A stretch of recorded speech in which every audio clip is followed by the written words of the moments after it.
edificamos sobre la roca. Amén. Y el tema que hemos seleccionado para hoy se llama, hemos titulado Aprendiendo a escuchar a Cristo. Amén. Aprendiendo a escuchar a Cristo. Interesante, ¿verdad que sí? Vamos a ubicarnos acá en Mateo 16, 5 al 7. Vamos a leer juntos esa porción y vamos a entender un poquitico, vamos a estudiar cómo aprender a escuchar a Cristo. Amén. Amén.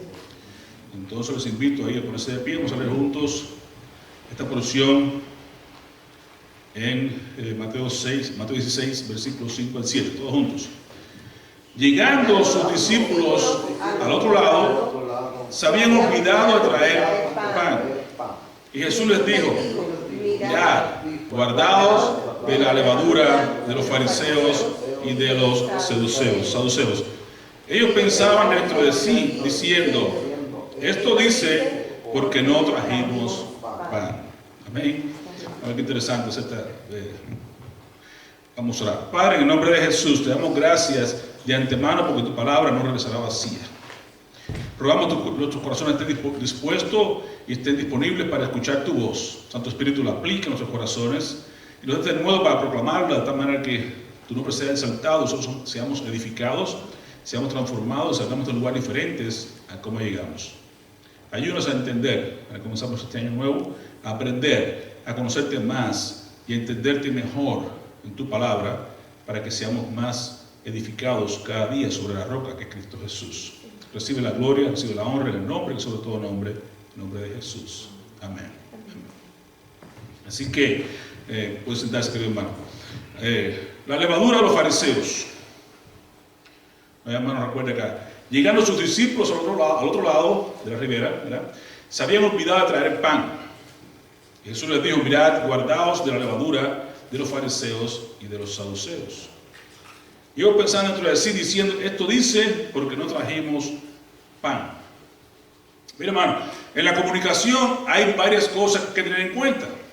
Cuando comunicamos unos con otros, como ser humano tiene la gran bendición de saber comunicarnos. Como vemos las especies, muchas veces los animales, y nos maravillamos de cómo se comunican unos con otros entre sí. No entendemos mucho, pero sabemos que se comunican.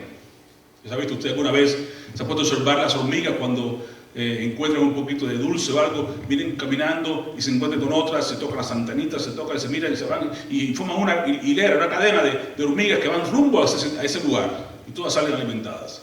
Curioso. Eso me recordaba a mí muchas veces cuando estaba en África y yo miraba aquello que, la cultura, ¿no? Los africanos, pues, hay que hacer donde yo trabajé por 2 años y medio. Cuando alguien moría, en el hospital, por ejemplo, alguien se moría y salía la mujer por la calle y se encontraba con otra y las dos y salía con otra y otra y en menos de un momento estaba toda la calle llena de gente gritando y era porque se conocían y la cultura es así. Me acuerdo de una de las ocasiones que al principio que llego y hubo un gran accidente, llego en octubre 31, ya en noviembre hubo un gran accidente y una cantidad de gente lesionada, y estoy en aquel hospital y me llama la atención que era una persona bien grave y yo pregunto, ¿no? Buscaba sensibilidad y busco un grupo de personas, digo, bueno, dígame quién es el más fuerte de la familia, porque tocaron noticias fuertes, ¿no? Quiero conversar con él. Y no, fulano, me lo traen. Mira, le explico, esta persona está en un grado crítico, si no hacemos algo rápido puede ser que esta muera. Empieza a gritar, y puede ser más fuerte, entonces ¿quién es más débil de la familia? Yo me asusté también, pues, ¿qué pasó aquí con esto? Y bueno, hay cosas que tengo que aprender después con el tiempo, pero la comunicación es algo muy importante en la vida, porque cuando se habla, por ejemplo, de comunicación, se dice que el ser humano, cuando nos comunicamos, hay que entender 3 cosas por lo menos, hay más cosas, pero por lo pronto, 3 cosas. Lo que yo estoy diciendo, lo que la persona está escuchando y lo que realmente quise decir. ¿Por qué? Porque muchas veces yo digo una cosa, usted escucha otra, o lo mismo quizá, pero no entendió lo que yo realmente quise decirle. Por eso nos falta la comunicación, fallamos. Y aquí vemos a Jesús diciendo a los discípulos: mirad, guardaos de la levadura de los fariseos y de los saduceos. Ellos entendieron: dice esto porque no trajimos pan. Levadura, pan, saduceos, fariseos. Jesús dice algo, ellos escucharon lo mismo que Jesús les dijo, pero entendieron otra cosa, no entendieron lo que Jesús estaba diciendo. Entonces quiero que tú y yo entendamos, que aprendamos a entender a Jesús. No correr, escuchar, buscar los detalles para poder entender qué quiso decir Jesús. Asimismo, cuando hablamos de opiniones, hay que tener en cuenta tres cosas. Hay que decir una broma, decía, bueno, las opiniones son como el ombligo. ¿Cómo así? Todos tenemos ombligo, pero no sirve para nada. Tu opinión no es gran cosa, ni la mía no es gran cosa. Lo importante es cuando dos personas están hablando, yo tengo una opinión, tú tienes la tuya, pero la opinión que vale es la de Dios. Ni la tuya vale, ni la mía vale. Es como tener un ombligo, el ombligo que nada sirve. Pero Dios, esa opinión es la que hace falta tener en cuenta. Y usted como creyente, y yo como creyente, en Cristo, tenemos la posibilidad de decir, bueno, no es lo que yo diga, no es lo que tú dices, ¿qué dice el Señor? Y busquemos siempre referencia a la palabra de Dios. ¿Qué dice Cristo? ¿Qué dice Dios? Pero aún así tenemos que entender qué nos dice y cómo nos dice, porque de lo contrario, cuando vayamos a la palabra, no vamos a encontrar y entender lo que Jesús está queriendo decirnos a nosotros. Y hemos tomado esta porción para entender un poco acerca de la comunicación, cómo nosotros podemos aprender a hablarnos con otros, entendernos unos a otros. Ustedes habrán visto, por ejemplo, donde la gente le enseña acerca de comunicación, que toman el modelo, quizás fue lo primero que lo hicieron, no sé, pero toman el modelo de McDonald's. ¿Cuál es el modelo de McDonald's? McDonald's, usted llega a la ventanilla y le dice, buenos días, no sé cuánto, ¿qué quiere para hoy? Y usted le dice, bueno, yo quiero un sándwich que es el número 4 con una soda así, una papita así, no sé qué cuánto. ¿Y qué hace la persona que está al otro lado? Te repite lo mismo. Un sándwich tipo 4, papitas fritas. ¿Por qué? Porque la comunicación es la retroalimentación. Yo te dije, y tú me dices para atrás lo mismo que te dije, entonces es correcto. Si es o no. Cámbiame esto, no quise decir Sprite, quise decir fries. Entonces vienen las confusiones. Habla para que ellos te escuchen, te repitan, y entonces tú dices, bueno, estamos bien.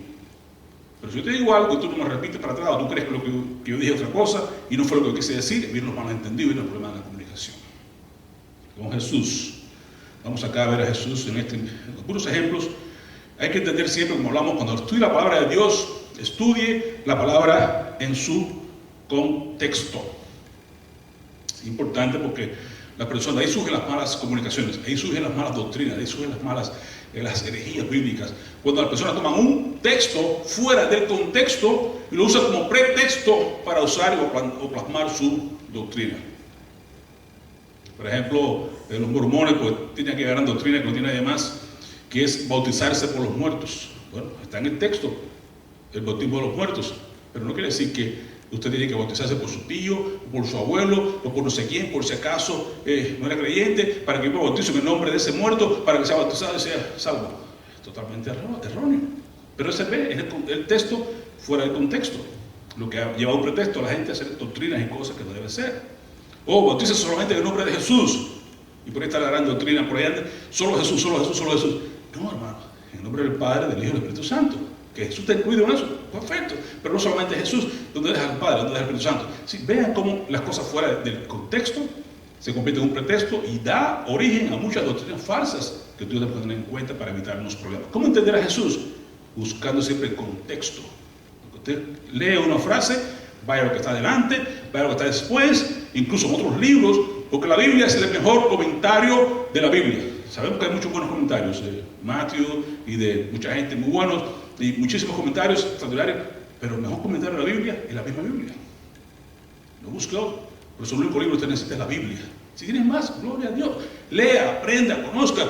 Los comentarios nos ayudan a entender un poco más lo que quizás te toma más tiempo entender la palabra, pero la palabra de Dios, si usted la lee con calma y con tiempo, se va a dar cuenta que todo, una escritura, los versos oscuros que usted no conoce, se van a parar más adelante en otros libros, en otras cosas, y Dios mismo nos da la respuesta a lo que estamos buscando. De ahí los comentaristas, bueno, pues estudiaron, ponen todo en orden para que Dios se nos haga más fácil. Pero no se olvide que el mejor comentario de la Biblia es la misma Biblia. ¿Amén? Por eso crea el contexto. Y aquí vemos entonces, en este contexto, la demanda de una señal, ¿no? Vamos a ver, por ejemplo, vinieron los fariseos, versículo 16, vinieron los fariseos y los saduceos, ¿para qué? Para tentar a Jesús. Y le pidieron que mostrase señal del cielo. Si eres tú el Cristo, muestra una señal, danos una señal, muéstranos. Porque ellos querían señales, querían ver cosas que pudieran poner los dedos encima, decir, ¿sabes qué? Esto es real, esto es lo cierto. Mas él respondiendo les dijo, mira, cuando anochece, ustedes son inteligentes, ¿verdad? Cuando anochece, ustedes dicen, mira, buen tiempo, porque el cielo tiene arreboles. guarrascos así. Qué bueno, usted sabe mucho de eso, usted conoce los tiempos, usted es un inteligente. Y por la mañana dice, hoy habrá tempestad, porque tiene areboles el cielo nublado. Lo mismo. Hipócritas, ese es Jesús. ¿Sabéis distinguir el aspecto del cielo? Pero las señales del cielo, de los tiempos, no podéis. ¿Qué es más importante? Conocer las señales el cielo va a llover hoy, mañana va a haber tempestad, eso es temporal, eso es lo que está debajo del cielo. Pero lo importante es saber reconocer los tiempos. Miren que incluso los profetas, grandes profetas del Testamento, miraban la gran montaña y miraban otra gran montaña, la segunda venida de Cristo, pero se perdían en el valle donde ocurrió todo lo grande. Donde Cristo vino y murió, y la iglesia y la gracia, todo eso se lo pierden porque ven dos grandes montañas, pero no ven el valle. Sería importante entender la Biblia en su contexto. Hipócritas, ¿no saben distinguir los tiempos? Y Jesús fue claro, entonces, ahora les dice, hay que entender que hay cosas terrenales y hay cosas espirituales. Cuando Jesús hablaba mucho, mayormente las veces que Jesús hablaba, tomaba un ejemplo terrenal para que tú entendiéramos algo espiritual. No es que siempre decía, así, mira esto es lo que es y ya estuvo, no. Hay que entender a Jesús, porque toma siempre lo terrenal, que entendamos lo que conocemos nosotros, y nos lleva a lo espiritual para que entendamos realmente lo que Él quiere decirnos. Un gran ejemplo lo tenemos allí en la historia, en el gran encuentro de Nicodemo con Jesús, en Juan 3:3. Donde respondió, Jesús le dice a Nicodemo, en verdad, de cierto te digo, que el que no nace de nuevo no puede ver el reino de Dios. Lo normal, lo terrenal, nacer. Él toma el nacimiento, un bebé, y le dice, ¿sabe qué? El que nace de nuevo, ese es el reino de Dios. ¿Qué quiso decir Jesús? ¿Estaba diciendo, se refería a un bebé que nacía? No, tomaba lo terrenal para darte una enseñanza espiritual.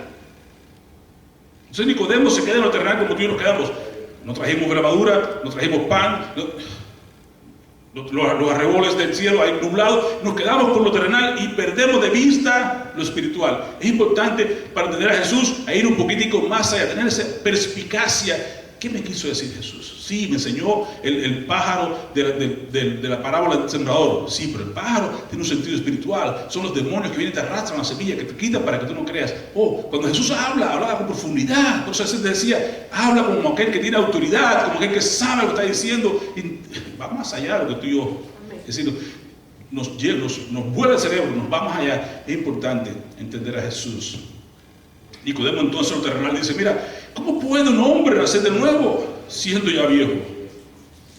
¿Puede acaso entrar por segunda vez en el vientre de su madre y nacer? Buena pregunta normal, terrenal, lógica. ¿Podría un hombre volver a nacer? ¿Cómo nacer de nuevo? ¿De qué me estás hablando? Respondió Jesús en el versículo 5, de cierto digo que el que no naciere de agua y del Espíritu no puede entrar en el reino de Dios. Un bebé nace, usted conoce el término agua, dice rompió la fuente. La mujer cuando va a parir se le rompe esa fuente de agua, de líquido amniótico que tiene dentro de su vientre, pum, y bota todo el líquido, rompió fuente, se rompió, nació de agua, fantástico, pero eso no quiere decir, es un nacimiento normal, físico, de agua, pero no de espíritu. Jesús se refiere ahora al nacimiento de agua y de espíritu, no nacimiento de agua común y corriente, de este líquido amniótico. Estamos hablando del agua. ¿Qué es el agua? La palabra de Dios. Recuerde que la palabra de Dios nos dice en varias ocasiones, pero Cristo le dijo a Jesús, le dijo a los discípulos cuando estaba en el capítulo 15 de Juan, que tenían que ser lavados los pies, ¿recuerdan? En el capítulo 13 de Juan, le va a lavar los pies a los discípulos. Y Pedro no quería. Entonces, ¿qué dice Jesús? Ya ustedes están lavados, también en 15 nos recuerda. Ustedes están lavados. ¿Con qué? Con la palabra que yo se les he dicho. Efesios nos habla que nosotros tenemos que lavar nuestras esposas, limpiarlas y presentarlas a Dios como sin mancha y sin arruga. ¿Cómo? Por el lavamiento de la palabra. La palabra es el agua y el Espíritu es lo que viene juntamente aquí. El nacimiento de un bebé ocurre, como habíamos hablado ahorita en la escuela dominical, acerca de lo sagrado que es la vida. Es cuando se une la concepción, es cuando ocurre la concepción. Esa concepción ocurre cuando el óvulo de la mujer se une al esperma, al espermatozoide del hombre, y ahí ocurre el gran milagro del nacimiento físico. Como el espiritual, igual. El agua, que es la palabra de Dios, más el Espíritu Santo que aplica esa palabra en tu corazón, tú vienes ahora a nacer de nuevo cuando esas dos cosas ocurren. El gran nacimiento espiritualmente hablando es de la palabra y del Espíritu. El normal es del agua que viene después que tú se une el esperma con el ovario. Pero es ahora espiritual, entender a Cristo. Lo que es nacido de carne, Nicodemo, mira, carne es. Pero ahora lo que es nacido del Espíritu, Espíritu es. Así habla Jesús. Lo terrenal, pero nos lleva de lo natural a lo sobrenatural. ¿Por qué? Porque los creyentes, los hijos de Dios, tenemos que ser personas sobrenaturalmente natural y naturalmente sobrenatural. ¿Se da cuenta? Es importante que usted entienda eso, porque cuando usted se siente que en lo natural alguien lo ofende, usted quiere ofenderle igual. Entonces, como que usted es sobrenatural, usted no debe bajar a nivel natural para ofender al otro, porque sería entonces bajar. Usted debe buscar maneras de amarle, perdonarle, bendecirle, para que lo suba usted al nivel sobrenatural, en lugar de que dejarse llevar a lo natural. Recuerde, tiene su posición, usted es sobrenatural. Amén. Porque ha nacido de nuevo. Otro ejemplo interesante, agua viva. Agua viva. Acuérdense el hecho de Jesús ahí en Juan 4. El encuentro de Jesús con la mujer samaritana. ¿Recuerden? 4:13. Respondió Jesús y le dijo: cualquiera que bebiere de esta agua volverá a tener sed. El agua natural, ahí del pozo. Mas el que bebiere del agua, era como Jesús está interesante, en el agua que yo le daré, no tendrá sed jamás.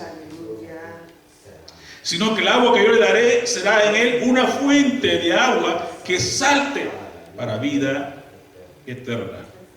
Si usted escucha esa palabra de Jesús que tú dices, le digo a la mujer: oh Señor, dame esa agua, yo quiero esa agua, yo no quiero más la que del pozo, yo quiero esa agua cristalina, y esa agua que me sació la sed que yo tenía cuando estaba en el mundo, yo quiero esa agua, Señor, dame esa agua.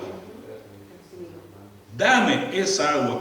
Es curioso y lamentable que mucha gente, por no tener esa visión, por no tener esa claridad, por no escuchar a Jesús con los oídos espirituales y ver a Jesús con los ojos espirituales, no pedimos de esa agua. Tú le hablas a la gente de Cristo y le pones todas las cosas frente y no quieren, no tienen deseo. Por eso Jesús decía: bienaventurados los que tengan hambre y sed. Si alguno tiene sed, que venga a mí y beba. Pero tienes que tener esa sed, tienes que desearlo. Si tú no tienes pasión por las cosas de Dios, no vas a buscarlo, no vas a desearlo, no vas a quererlo. Y esta mujer dijo: Señor, dame de esa agua, para que no tenga yo sed. Ella tenía sed, ¿cierto? La mujer que tenía, Jesús le habló con ella, le dijo: que tienes 5 maridos y el que tienes ahorita no es tuyo. ¿Tendría sed esa mujer, sí o no? Amén. Andaba buscando llenar su vacío, tenía sed de ser aceptada, de ser amada, de haber encontrado la felicidad. Tenía sed de hombre en hombre, de mano en mano. Tenía sed esa mujer. Y Jesús lo buscó. O sea, es necesario. Cuando los discípulos decían: no, Samaria no, vamos a ir a la vuelta. Los discípulos, los judíos daban toda la vuelta por no pasar por Samaria, porque tenían un odio a los samaritanos increíble. Porque eran mistiados, eran judíos que habían mezclado con asirios y todo, y no querían saber de ellos, no eran puros. Entonces, no querían saber de ellos. Jesús dijo: es necesario. Aleluya. Es necesario que yo pase. Amén. Porque la vuelta, que yo pase por Samaria. Tenía un encuentro, tenía un appointment, un divine appointment, tenía un encuentro divino allí con esta señora. Alguien que tenía mucha sed, alguien que iba a romper la barrera entre samaritanos y judíos, alguien que iba a expandir la palabra de Jesús en aquel territorio de Samaria. Y es necesario. De hecho, no quiero nadie que vaya a buscar comida. Se quedó a las 12 del día y cuando nadie venía a las 12 del día a buscar agua, porque es una hora muy fuerte el calor. Solamente alguien que no quería ser criticada venía a esa hora a buscar agua. La señora que mal vista en el pueblo venía a buscar agua cuando ya nadie había agarrado del pozo. ¿Y a quién se encontró? Al dador de la vida, al dador del agua de vida. Se encontró ahí, buscando agua al pozo, y encontró al dador del agua de vida. El Señor, el que beba de esta agua no tendrá sed jamás. Y el Señor, dame de esa agua. Ve el contraste. Jesús toma lo normal, lo natural, lo cotidiano, con un mensaje espiritual. ¿Quieres agua? ¿Tienes sed? ¿Tienes hambre? Dice: Jesús es el pan de vida. Jesús es el agua de vida. ¿Se dan cuenta? Jesús, en él está encerrado, bien Pablo dice, todos los secretos de la divinidad, estar en Jesús. Tienes a Cristo, tienes todo. No tienes a Cristo, tienes nada por lo que tengas. Qué interesante. El pan de vida. Decíamos, Jesús dijo, yo soy el pan de vida. Juan 6:51. Yo soy el pan vivo. Otra vez lo terrenal, lo normal, lo cotidiano. Yo soy el pan vivo que descendió del cielo. Si alguno comiere de este pan, vivirá para siempre. Y el pan que yo daré es mi carne, la cual yo daré por la vida del mundo. Difícil de escuchar esa frase de Jesús. Él comenzó bien. Yo soy el pan de vida. Yo soy un pan vivo que descendió del cielo. Si comes de este pan, vas a vivir para siempre. ¿Quién no quiere eso? La mujer dijo, Señor, dame esa agua. La gente diría, Señor, dame ese pan. Pero en contraste, cuando Jesús le sigue hablando, dice, tienes que comer mi carne. Mi carne es el pan que yo voy a ofrecer por el mundo. Tienes que beber mi sangre, que es el que realmente te quita la mancha del pecado. Oh, la gente empezó a escuchar mal. No es lo que Jesús estaba diciendo, es lo que estaban entendiendo. ¿Se dan cuenta? Lo que dice uno, lo que escucha el otro y lo que realmente quiso decir son tres cosas diferentes. Dice, yo soy el pan, pero ese pan, ¿saben cómo es? Que es mi carne. Tienes que comer mi carne. Tienes que beber mi sangre. Oh, no, pero ¿tú quieres que sea caníbal? Yo no soy un caníbal, yo no voy a comer carne de hombre, yo no voy a tomar sangre de hombre. Entonces los judíos contendían entre sí diciendo, ¿cómo puede este darnos carne a comer su carne? ¿Cómo va a ser? Comer carne de hombre, no. Dios que eran tan puros que no quieren comer ni carne ya saben de lo que les enseñó Levítico, allá Moisés le enseñó Levítico, okay, todo animal que no tuviera el casco dividido y que no rumiara, no era limpio. Él comía un puerco, no comía nada de eso. Él sabía bien lo que era. Imagínese usted ahora si le come la carne de un hombre. Es imposible para ellos pensar de esa manera.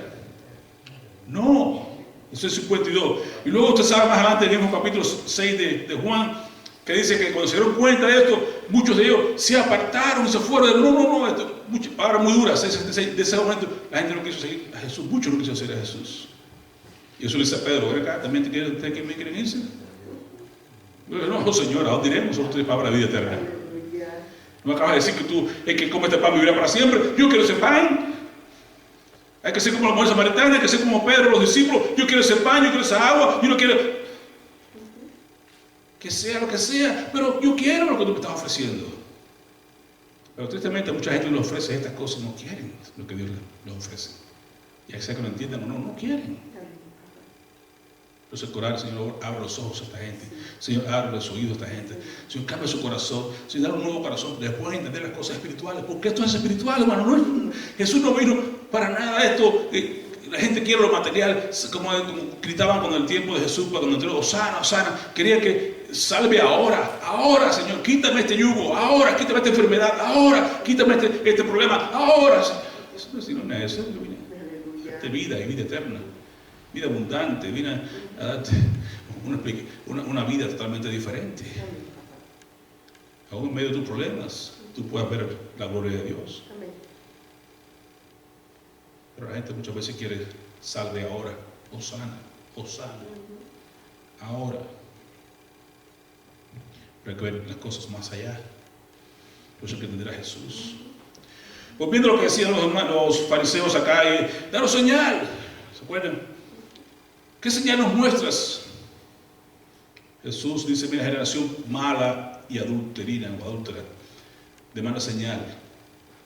Mas señal no será dada, sino a señal del profeta Jonás. Y dejando eso fue. ¿Qué señal fue esa? Mateo 16:4 les digo, no, señal de Jonás. ¿Qué señal fue esa? Jonás estuvo 3 días en el vientre de un pez. Y le dijo, así como Jonás estuvo 3 días en el vientre de un pez, así también estará el Hijo del Hombre en el centro de la tierra y volverá. Es una señal. Es una señal que Jesús dio fue esa. Derrumben este templo y en 3 días lo voy a reedificar. ¿Cómo? Este templo tuvo 46 años para hacerse y tú lo vas a derrumbar. ¿Ven? El templo material, hablando del templo, su cuerpo, la resurrección. Señal, Jonás. Y de hecho, estamos acá, Jesús estaba, digamos que, autenticando la historia de Jonás. Mucha gente no cree, no, la Biblia no es llena de mitos.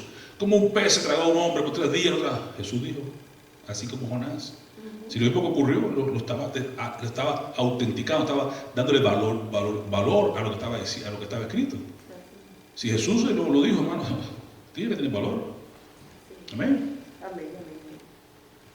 Volviendo a los discípulos. Mateo 5. Llegando sus discípulos al otro lado, se habían olvidado de traer pan, ¿recuerden? Y Jesús les dijo, mirad, guardaos de la levadura de los fariseos y los saduceos.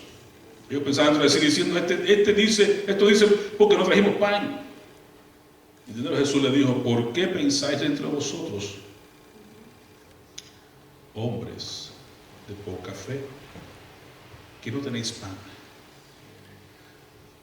Esto dice Jesús, como que hubiera entendido Jesús. Dijo porque trajimos levadura, no trajimos pan. Y dijo Jesús, de poca fe. Pero no acabaron ustedes de comer, no les digo a ustedes de comer a 5,000 personas con 2 pedazos de pan con 3 pedazos de pan y 2 peces. ¿Habrá algo imposible para Jesús? ¿Hay algo imposible para Dios? ¿Por qué están ustedes pensando en el pan físico? Hombres de poca fe. ¿Por qué piensan que no tienen pan? ¿No se refería a eso? Amén. ¿Qué pasa? Que la mala memoria espiritual entorpece nuestro entendimiento de Cristo. Y ese es un problema grave que tenemos nosotros, los creyentes. Alzheimer espiritual. Mala memoria. Se nos olvida lo que Dios ha hecho. Por eso siempre recuerden lo que Dios ha hecho con usted. Por eso mucha gente da el consejo, toma una libreta y anote. Usted hace una oración y pide oración, téngalo ahí y escriba y recuerde las veces que Dios le salvó de aquí, le sacó de acá, le puso acá, cómo Dios se mostró acá, para que usted vaya y recuerde cómo Dios hizo las cosas. El pueblo de Israel salió de Israel con mano poderosa, todos saben, lo recuerdan en el Salmo 107 y otros tantos lugares, y aún Esteban en su defensa, en Hechos 7, lee Hechos 7, usted vea toda la historia de Israel, como fue, en síntesis, una bella predicación que dejó Esteban ahí para nosotros. Y entonces, pero se olvidaban de cómo Dios lo había sacado. Dios tuvo que enviar 10 plagas a Egipto para mostrar el poder de Dios sobre los dioses y todas las cosas de Egipto. Aún así le sale detrás de todo el pueblo de Israel cuando se fueron ya, que finalmente lo dejó salir. Aún así los va a buscar. Y Dios hace otro gran milagro. Les abre el mar rojo en 2 y ahoga a todos los egipcios y se las sopla. Mírenlos bien, porque estas caras que ustedes ven hoy nunca más las van a ver. Y Dios lo mostró. Y entraron a la libertad, entraron a pasar por el desierto. Y en el paso de ese desierto empieza a quejarse. Oh, como tú, Moisés, ¿por qué nos trajiste acá? Mejor preferíamos servir a los egipcios allá, servir, como estaban sirviendo, llorando y clamando a Dios porque estaban sufriendo. ¿Quieren servir ahora? Antes que morir en el desierto. ¿Te imaginas? Qué poca memoria, cuánto poco duró. Eso nos pasa a ti y a mí. Nos olvidamos cómo Dios obra, cómo Dios ha obrado, cómo Dios ha hecho. Por eso en Apocalipsis nos recuerden de dónde has caído. Recuerda tu primer amor.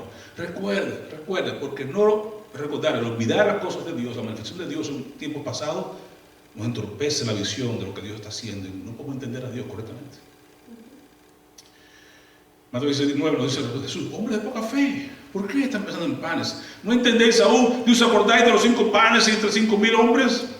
¿Y cuántas cestas recogisteis?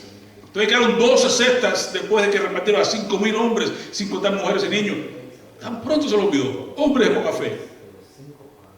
¿Qué problema para mí hacer de esa piedra pan? No.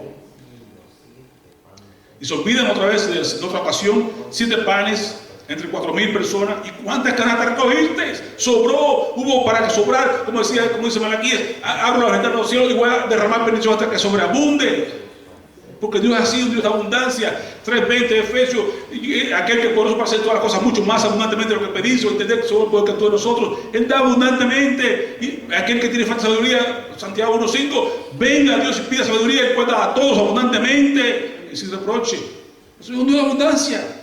Nada malo con criticar a la gente de prosperidad porque lo hacen mal, pero Dios es un Dios próspero, un Dios de abundancia, Dios es un Dios que quiere lo mejor para ti, no tengo planes de bien o de mal, quiero hacer cosas buenas y grandes contigo, pero a la manera de Dios, no la falsedad, clama y declara, no sé, falsedad de la gente de la prosperidad, pero usted entiende que usted sirve a un Dios grande, poderoso, un Dios que siempre da más allá de lo que tú pides o entiendes, según el poder, pero según el plan de Dios y la voluntad de Dios.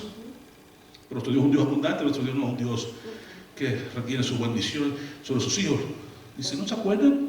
7 panes para 4,000 personas.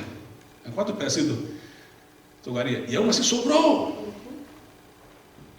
3 panes y 2 peces. 5,000 personas sin contar hombres, sin contar mujeres, niños. Habría por lo menos 15,000 personas. Por lo pronto, por lo menos 15,000 personas. Habrá algo imposible para Dios. ¿Cómo es que no entendéis? Este es el problema, entender a Cristo. Hombre de poca fe. ¿Cómo es que no entendéis que no fue por el pan que les dije que se cuidaban de la levadura de los fariseos y los saduceos? No es lo que dije, lo que yo dije, lo que quise decir, no es lo que tú escuchaste, no es lo que tú entendiste. No es el pan y la levadura, es la doctrina, es la falsedad de los fariseos y de los saduceos. Entonces entendieron que les había dicho que se guardase de la levadura del pan. Quiere decir que un poco de levadura leuda toda la masa, decía Pablo a los Corintios, ¿verdad? Voy a hacer la levadura porque la levadura leuda, llena toda la masa. Hablaba específicamente de la doctrina de los fariseos y de los saduceos. Un poquito acerca de su doctrina. Tanto los fariseos como los saduceos eran sectas religiosas dentro del judaísmo durante el tiempo de Cristo. Ambos grupos honraron a Moisés y a la ley. Y ambos tenían una medida de poder político. El Sanedrín, la Corte Suprema, 70 miembros del antiguo Israel, tenían miembros tanto los saduceos como los fariseos, era como congreso hoy en día, ¿no? Religiosamente hablando, los saduceos eran más conservadores en un área doctrinal. Insistían en una interpretación literal del texto de las Escrituras. Los fariseos, por otro lado, daban a la tradición moral la misma autoridad que la palabra escrita de Dios. Hoy tenemos los católicos, ¿no? Lo que dice el Papa, lo que dice la tradición, eso es una cosa que... No. Los saduceos eran más estrictos. Los fariseos pues, mezclaban un poco la tradición moral con la autoridad de la palabra escrita de Dios.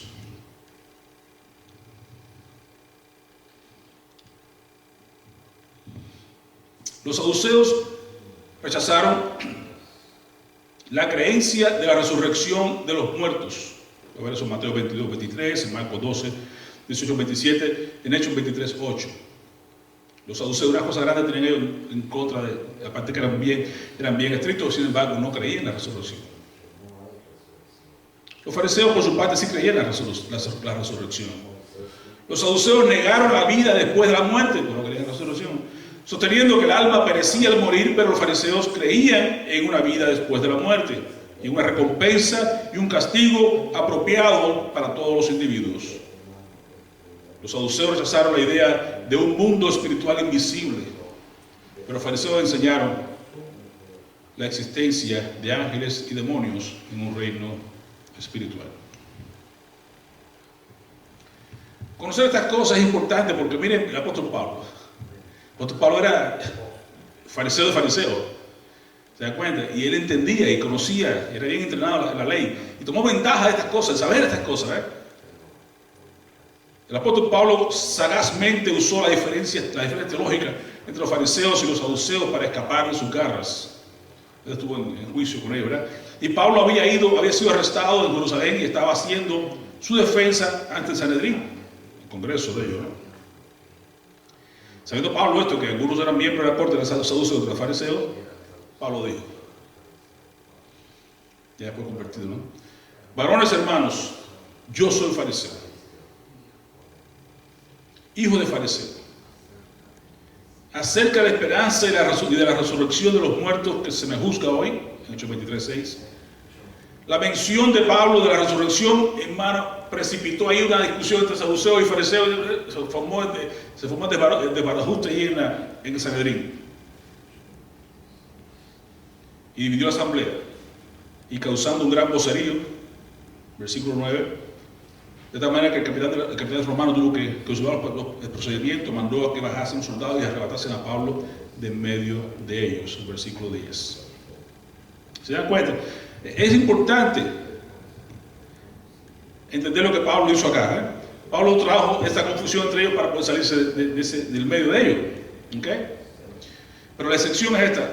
Debido a que los saduceos a menudo estaban más preocupados por la política que por la religión, ignoraron a Jesús hasta que comenzaron a temer que pudiera atraer atención romana no deseada y alterar la situación de ese momento.